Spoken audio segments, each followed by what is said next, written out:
Ready? You want to get us going? Coach, you got a late, I guess, summer edition with Kyle Ramsey and got Matthew Shipley who you brought in. How's that competition going? And I guess you got other guys probably competing too, like Yeah, Vito Cavarusso's in that as well. And those were the three. I thought um, I really felt like Shipley and Vito had a good spring, but just when we got in the stadium, we try to grade them three ways. One is when nobody's around, we call it this charting. There's no pressure, just me, other than me, yelling at them a little bit. And then we go live. So live now they have a rush, and then we do scrimmages. And they were pretty dang good in live and just charting, nobody watching. But in the stadiums, what concerned, they were 50% in the spring. So Ramsey, really excited about him. He played at Abilene Christian, was at Houston 4 years. Great kids, already graduated with an engineering degree. Had a good summer. They've all had a good summer, and we're really just getting into camp. Today was our first day to kick our live field goals, and they were shorter field goals, and those guys all made the field goals, which is expected in that situation. But really glad to have Ramsey and Shipley and Vito. I think it's going to be a great competition, and we'll see how it plays out here the next 2 weeks. it's obviously the landscape of college football is different. Have you ever had two guys on the same roster that each made 14 field goals last year? Yeah, that's the beauty of the portal, I guess you'd say, But the thing I'll say about both of those guys, because they're new here, is Ramsey. Last year I think it was 15 of 16, something along those lines. I had 4 over 50, and that's a really a heck of a season, but Shipley, he's had. He didn't have the best holder out in Hawaii last year. He never told me. I'm just watching tape, But man, he made a lot of field goals and hit a game winner. I mean, he did one of those tour deals. He run out there and kick it at the last second. It was a huge field goal in the game. They had a kick blocked earlier in the game. So I think we got some good players, and we'll see who kind of rises to the top. But happy with all of them right now. With Shipley specifically, just how has he responded to this competition with Ramsey coming in? Really well, I tell you, Matthew's a phenomenal kid. He's a twin, just very well centered, comes from a great home. And be honest with you, he's never said one word about it. He just knows he has to work and do better. And that's the one thing I was very attracted to with him was his personality. Where do you feel like the return game is? Is Satania probably still mostly in the mix there? Yeah, I mean, he's back. And he had a great year last year. I thought we made a lot of strides with him. But we do have some other players here. Jordan Anthony's a kid that's got a lot of speed. He's really probably more of a kick returner than a punt returner. You do have Jalen Braxton, who I think is a good returner as well. Been using Monte Harrison back there a little bit, trying him. He's a big kid, a punt returner and kick returner. So I'm meeting with him one day in my office, and I'm saying, okay, he's 29. I said, he brings up punt returner, and I go, golly, man, you're a pretty big guy. Can you do that? He said, Coach, I play professional baseball. I'm a center fielder. I can track a ball down. So I said, okay, you got a good point. And he's a big kid, but so anyway, we'll see how it all shakes out. But I think we have some really good competition there. And Isaiah is obviously the returning guy, but we're going to let him compete in camp. You probably saw a lot of reaction to the NFL kicks the other night from the shortened, and who knows, that might come to college one day. Any thoughts on what that looked like? The whole reason behind it was last year. I think, Trey, you talked about this in college football last year, but the NFL was about 22% on returns last season. And their whole deal is they want to get the return game back in the game of football. So from that perspective, I think it's a good thing. If you have a phenomenal returner back there, it's obviously not a good thing for the kickoff cover unit, But I certainly think if they continue this on maybe a 3-year trend, we'd obviously see it in college. You said 50% in the stadium for both those guys, but was that just the red-white game or all? We have 2 scrimmages in the spring, red and white game, and then we have a scrimmage 2 weeks in. You got anything you point your finger at why they didn't kick better in the stadium? Well, possibly the first scrimmage was first time in the stadium, kicking. That's all I can relate it to. The second time spring game, it was really windy, and I never make excuses. It's what we talk about. That's an imposter. We block imposters out. Don't pay any attention to them, right? But obviously, you got to play around that. I think in the spring game they were both trying to overcorrect the wind too much. Is what I felt. But at the end of the day, you just got to make those field goals. We want to be 80% on the year. That's what we want to be every year. You can you can be a 78% guy and a 73% guy. If you hit 80% of your field goals, I mean, you're gonna have some special seasons, I think. And you got, I think Sam was in there the other day saying probably need to get it figured out in about 2 weeks. I think that was Yeah. right. I mean, is that enough time for you? And do you feel good that, somebody's gonna figure it out? Maybe more than one of them, but you have to Yeah. pick a good choice to make. Yes, the tough part now, and I think the kids like this, but they don't. Over the next, like the first 3 days, everybody's got a different sniper and a different holder. Everybody, cause we got 3 apiece, right? And we're gonna do it again the next 3 days, and then we're gonna see how that plays out, and then we'll go to the scrimmage. So that's the tough part right now. But if a guy can continue to make it with a different holder and sniper, it makes you feel better about him. So we're going through that process. As we get closer and it kind of starts showing its face, and we'll start narrowing it down to those guys. But we're giving them every opportunity to be the guy for the next 2 weeks. I guess besides Eli, who's snapping, and is Bale the number one holder? Who else is holding? Yes, so Bell's holding, Dubwig's holding, who's a guy here from Arkansas, from over in Little Rock, Conway, close to Conway area, and Charlie Vondermeeden would be our other holder. He came here as a kicker, but because he's young, I'm just going to work him mainly at holding and punting this year to kind of get us through the year. But and Devin Bell, he's having a really good camp so far, and so is Dubwig. I mean, they're both solid punters. I'm real pleased with them. I'm really expecting a good year out of those 2 guys. Yeah, Coach, sticking with the punters, how surprised were you when Max decided to leave, and then how confident are you? You mentioned it right there with Devin, filling in behind him. Yeah, don't talk really a lot about kids that leave. I'm sure y'all hear that all the time, but I think it's part of the game. He's a great kid. And I think an opportunity to play with his brother had something to do with it. But when he left, I had great peace. I really did, because those 2 guys, man, they're both good punters, and they have really competed.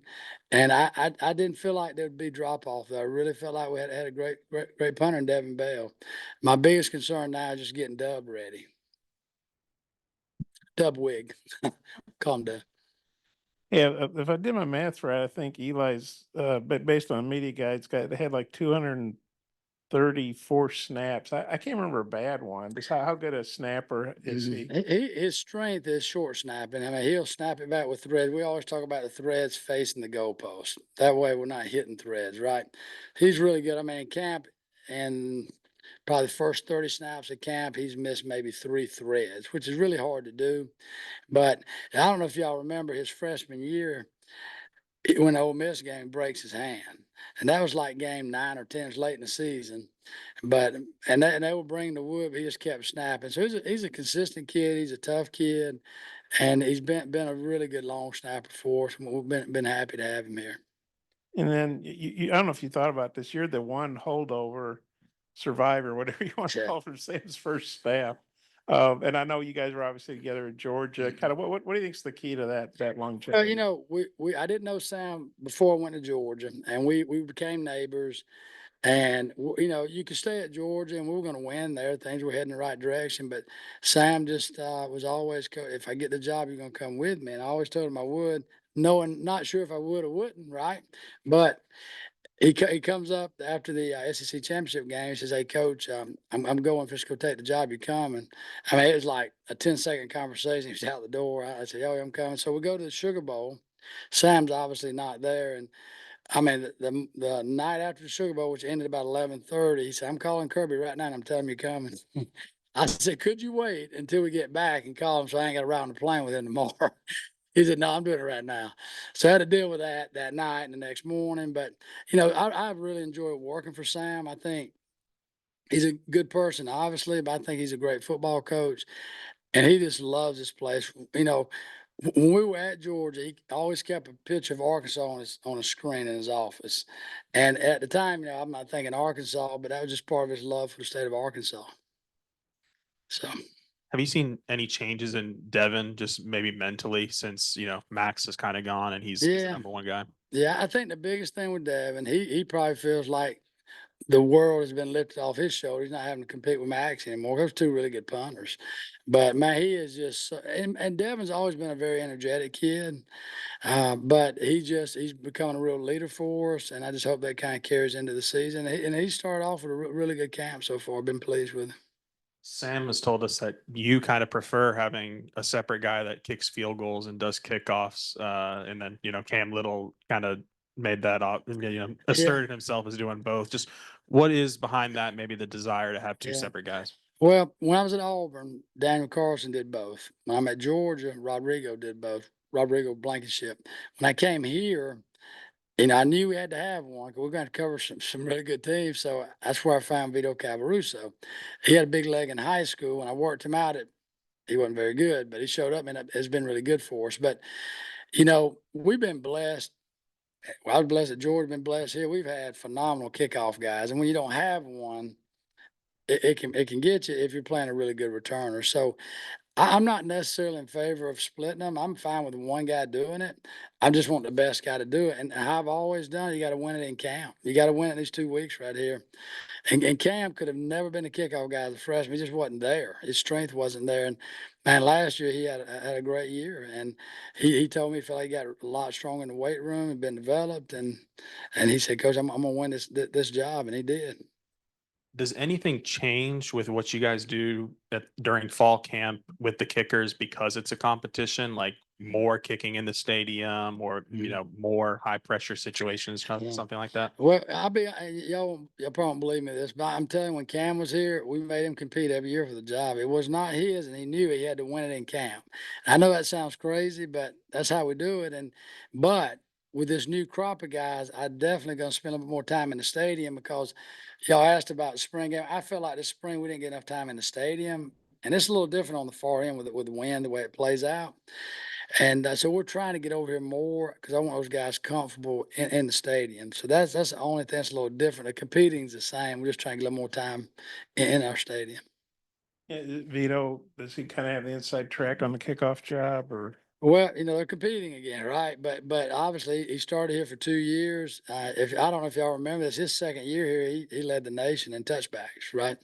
Around 91%, I believe, on the year. But he has a great leg, and he's also competing for the field goal job as well, which is important to him. So, but it is, and I think we got several guys that are good kickoff guys. It's good competition, but Vito's obviously done it on the field and been very successful doing it. You got a reputation for putting guys in the NFL. Looks like Cam's won the Jags job, I guess, and I think it looks like Bates has won the Lions job. Yeah, that's crazy. What are your thoughts on those guys? Well, Bates, he was headed to Mississippi State on scholarship, which is kind of crazy. I called him. I said, "Come see us." I mean, he has his car packed. I said, "Come see us for Friday and Saturday night, or just for Friday night." He comes over. He fell in love with it, and he stayed, and he walked on here. That's what he did. He got a scholarship to walk on here. Now, he felt like this was a good situation for him. And he has just continued to work. And he really had a strong leg here, but Cam was just a little bit more consistent, not by a lot. But Bates is really good. Cam's really good. And I'll be honest with you, it's nothing I do. I'm not a guru. I just try to recruit really good players. And if you'll do that, you got a chance to be okay. How happy are you to see? Oh, I'm really happy. Those 3 guys, we have Jay Kamara at Tampa Bay that punted for us at Georgia, Daniel Carlson, that's with the Raiders, but those guys all know each other. And this is what I love about Cam. Cam sends me a picture the other day, and it's got a picture of him, Bates, and Daniel Carlson together. And then the next day, it's him and Bates, and there was a kid that I prayed through that. I didn't coach him at UCF. I would just recruit him there. And so Cam, he sends me a picture of that. So that's just the kind of kid he is, kind of makes it fun. Max is an Aussie, had that kind of bag of tricks, different styles of pun, rugby and all. Do y'all do any rugby? Can he do a bag of tricks like Yeah, I mean, he has his tools. We call them tools, not tricks, but I understand what you're saying. But he has his tools, and Max certainly, all the Aussies have different, more rugby guys. Devin can certainly do a lot of things too. And we're trying to kind of piece all that together as we go through camp. I assume you like Arkansas. This is your 5th year that, the living here, I guess. Yeah, I do. I love it here. Honestly, it's a great place to live. And when I first came here, I really didn't know what to expect. My wife loves it here. And I have 2 kids. One's graduated from high school here, and 2 of them are about to graduate from college here. And, for me, I'd like to be here for a long time. I enjoy it. I really do. And you get opportunities to go places, but I just really enjoy coming to work here, and I enjoy going home at night. And I enjoy getting out in the town. So, great place. Appreciate it. Okay, thank y'all.